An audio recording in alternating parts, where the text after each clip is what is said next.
Location, quality, the best. Price, lowest. Stepstone presenting luxury 2 BHK Thinnai apartment, just 69 lakhs, near Porur Kattupakam. Audi offer registration free. மதராசிக்கான ஒரு ப்ரொமோவும் போட்டிருந்தாங்க. Anirudh, AR Murugadoss, இவன் சிவகார்த்திகேயன் எல்லாருமே சேர்ந்து. அனிருத் வந்து அந்த மாதிரி வீடியோக்கள் வரும்போது அது ஒரு கேஷுவலாக வந்து அவங்க ஒரு விஷயம் பண்ணுவாங்க.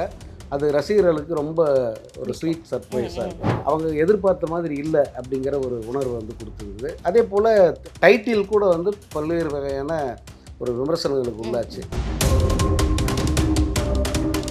ஸோ பராசக்திங்கிறது அடுத்து அக்டோபர்லையா அல்லது ஜனவரிலையா அப்படிங்கிறது தெரியல. மேபி ஜனவரியில் கூட வரலாம், ஜனநாயகனுக்கு போட்டியாக கூட வரலாம். அந்த கலைஞர் காலத்தில் வந்த அந்த பராசக்தி, சிவாஜி கணேசனோட அந்த பராசக்தி, அதை வந்து ஏதோ ஒரு வகையில் எல்லாருக்குமே அது நினைவூட்டுச்சு. இப்போ அந்த இந்தி திணிப்பு போராட்டம்னு சொல்கிறாங்கல்ல, 60களில் நடந்த அந்த போராட்டத்தை மையப்படுத்தியே ஒரு கதையை உருவாக்கியிருந்தாங்கன்னா கூட இன்னைக்கு இருக்கிற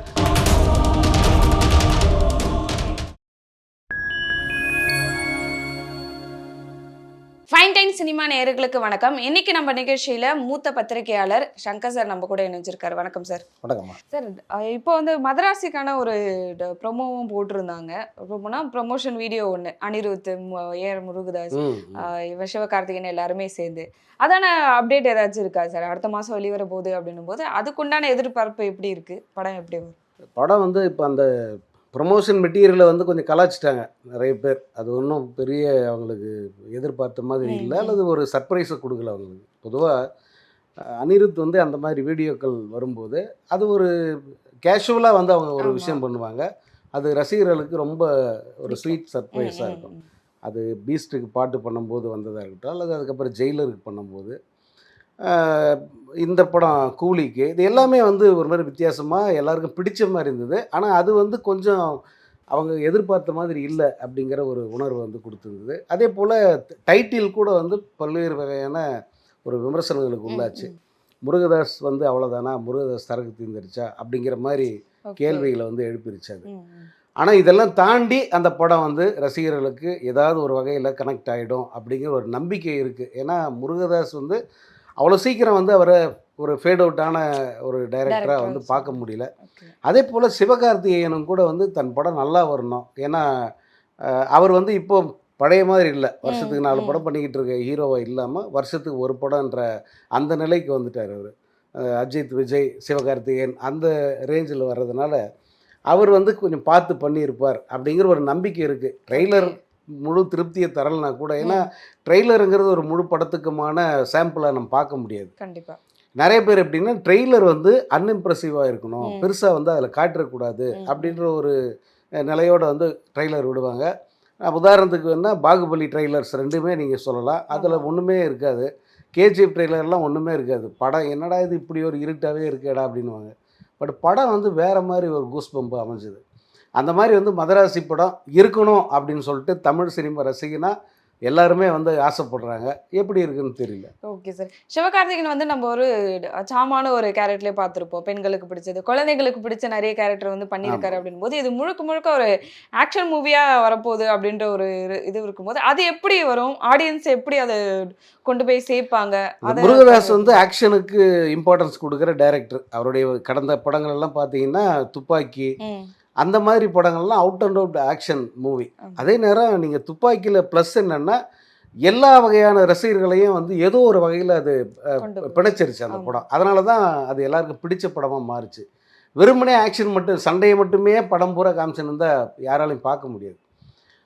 முருகதாஸுக்கு அந்த சூட்சுமம் தெரியும். நீங்கள் கஜினி மாதிரி, துப்பாக்கி மாதிரி, அந்த சர்க்கார் மாதிரி எடுக்காமல் இருந்தால் போதும், அவர் படம் வந்து நல்லா இருக்கும். அந்த மாதிரி பண்ணுவார் அப்படின்ற ஒரு எதிர்பார்ப்பு இருக்குது. ஏன்னா அவருக்கும் கூட அவரோட பேஸை வந்து இழந்துட்டாரோ அப்படிங்கிற ஒரு கேள்விக்குறி வந்துருச்சு. அடுத்தடுத்த படங்கள் வந்து அவருக்கு சரியாக போகலை.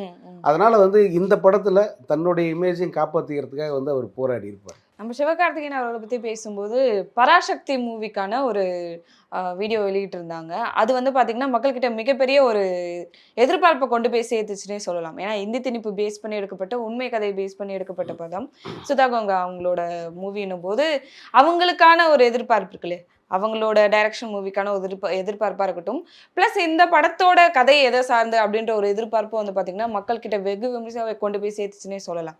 ஆனால் அதுக்கப்புறம் எந்த ஒரு அப்டேட்டுமே இல்லை. அதுக்கப்புறம் எப்போ படம் ரிலீஸ் ஆக போகுது, என்ன அப்டேட்டில் இருக்குன்றது எதுவுமே தெரியல. அது குறித்து சொல்லுங்க சார். அது ஏன்னா படம் அது இப்போ ரிலீஸ் இல்லை, அது இப்போ உடனடியாக ரிலீஸ் ஆகிறது மதராசி தான். ஸோ பராசக்திங்கிறது அடுத்து அக்டோபர்லையா அல்லது ஜனவரிலையா அப்படிங்கிறது தெரியல.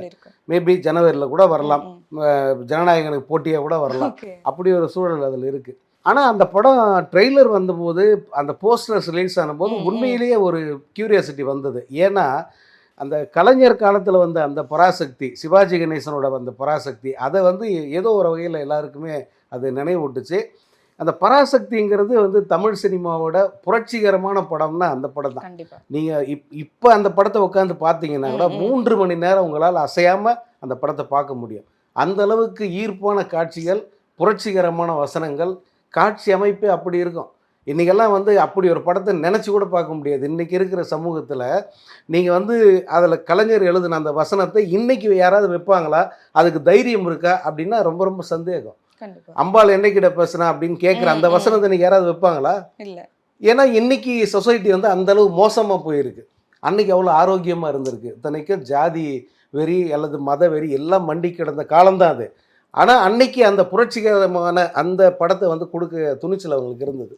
அதனால் இந்த படத்தோட டைட்டிலு, அதோட டிசைன்ஸு, அந்த அந்த அந்த காலத்தில் வந்த மாதிரி பீரியட் படம் மாதிரியே வந்து அவங்க டிசைன் பண்ணியிருந்தாங்க இல்லையா. இதெல்லாம் பார்க்கும்போது எல்லோருக்குமே, என்னை மாதிரியான நபர்கள் எல்லோருக்குமே வந்து ஒரு கண்டிப்பாக அந்த படத்தை பார்க்கணும் அப்படிங்கிற அந்த உணர்வை ஏற்படுச்சு. அது வந்து மிகப்பெரிய வெற்றி அந்த படத்தோட இயக்குனருக்கு. ஏன்னா ஒரு படத்தோட டிசைனு, ட்ரெய்லரு ரிலீஸ் ஆகுது இல்லையா, ரிலீஸ் ஆகும் போதே ஒரு இம்ப்ரெஷன் அது மேலே வருது பாருங்க. அது பாசிட்டிவாக இருந்தால் அந்த படம் குறித்த தொடர்ச்சியான செய்திகள் பாசிட்டிவாகவே அமையும். ரிலீஸே ரொம்ப நல்லா இருக்கும். அது ஒன்ஸ் வந்து நமக்கு அது அந்த இம்ப்ரெஷன் இல்லாமல் போயிடுது பாருங்க. அந்த படம் வந்து கடைசியில் ரிலீஸ் ஆகும்போது நமக்கு ஒரு எரிச்சலையும் நம்ம அதால் ஒன்ற முடியாத ஒரு உணர்வை தான் தருக்கும். அந்த வகையில் பராசக்திக்கு உண்மையிலேயே பெரிய எதிர்பார்ப்பு இருக்குது. பட் ரிலீஸ் வந்து இப்போ இல்லையே, இன்னும் 4 இருக்குது. இந்த படம் மதராசி முடிஞ்ச பிறகு அதுக்கான ப்ரொமோஷன் ஸ்டார்ட் பண்ணுவாங்க. நிச்சயமாக அப்போ வந்து அது இன்னும் கூட பெரிய லெவலுக்கு பேசப்படும். பராசக்தி கலைஞர் அவர்களோட டைலாக்ல வெளியில் வந்தது பார்த்தீங்கன்னா, இப்போ இருக்கிற யங்ஸ்டர்ஸ் பார்த்தா கூட அது அவ்வளோ ஒரு இம்பேக்டை கொடுக்கக்கூடிய ஒரு வசனங்கள் அவ்வளோ நம்ம பார்க்க முடிஞ்சுச்சு. இப்போ இந்த மூவி பராசக்தி அப்படின்னு வரும்போது மக்கள்கிட்ட எந்த மாதிரியான ஒரு எதிர்பார்ப்பு இருக்குது, இல்லை பர்சனல் நீங்கள் என்னெல்லாம் அதில் எதிர்பார்த்துருக்கீங்கன்றதுக்குல்ல?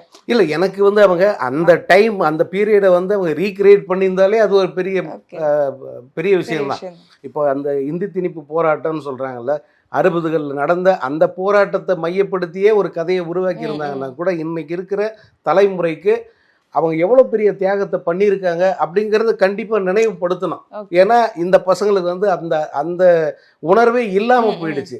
அதனால தான் வந்து ஏன் ஹிந்தி படித்தா என்ன அப்படின்னு கேட்குற அளவுக்கு வந்ததுக்கு காரணம் என்னென்னா, ஏன் அவங்க ஹிந்தியை படிக்கக்கூடாதுன்னு சொன்னாங்க, அதனுடைய விளைவு என்ன ஆகும், தமிழில் இங்கிலீஷில் இது ரெண்டுத்துலேயும் புலமையோடு இருந்தால் அதனுடைய பலன் என்ன, இதெல்லாம் புரிஞ்சிக்காத ஒரு ஸ்டேஜில் இருக்கிற கூட்டம் இது. இவங்களுக்கு கண்டிப்பாக அந்த வரலாறை வந்து சொல்லணும். அது ஒரு முக்கியமான காரணம். அதே போல் வந்து இந்த மூடத்தனத்துக்கு எதிராக அதில் அவ்வளோ காட்சிகள் இருக்கும். இவங்க அதை வந்து செய்வாங்களான்னு தெரியல. ஆனால் குறைந்தபட்சம் வந்து நமக்கு அந்த இந்தி திணிப்புக்கு எதிரான போராட்ட வரலாறு இதை வந்து அவங்க காட்சிப்படுத்தாங்கன்னா உண்மையிலே அது ஒரு பெரிய விஷயம், பெரிய புரட்சின்னு தான் சொல்லலாம். ஸோ 2 படங்களை எதிர்பார்க்கலாம். சிவகார்த்திகேயன் அவரோட அடுத்த உருவம் அப்படின்னே சொல்லலாம், அடுத்த அவரோட நெக்ஸ்ட் லெவல் அப்படின்ற மாதிரி. ஆமாம், அவர் ஒரு கட்டத்திலையுமே அவருடைய பரிமாணம் வந்து மாறி இருக்கு. நீங்கள் மனங்குத்தி பறவையில் இருந்த சிவகார்த்திகேயன் வேற, அவர் வருத்தப்படாத வாலிபர் சங்கம் ரஜினி முருகனுக்கு பிறகு மாறினார் பாருங்க. சீமராஜாவில் அவர் வேற ஒரு பரிமாணம் எடுத்தார், கொஞ்சம் சீரியஸா. அதுக்கப்புறமா பார்த்தா இந்த அமரனுக்கு பிறகு அவருடைய பரிமாணம் வேறையா மாறுது. இப்போ இந்த மதராசிங்கிறது அவர் அடுத்த படிநிலைக்கு கொண்டு போகுன்றது சந்தேகமே இல்லை. ஏன்னா அந்த மெச்சூரிட்டி, அந்த பக்குவப்பட்டிருக்கிற அந்த தன்மை இருக்கு, அது வந்து நமக்கு அந்த நம்பிக்கையை கொடுக்குது. ஸோ நிறைய விஷயங்கள் எங்களுக்காக பகிர்ந்துக்கிட்டீங்க, நிறைய அப்டேட்ஸும் உங்ககிட்ட இருந்து கிடைச்சிது. ரொம்ப நன்றி சார். நன்றிம்மா.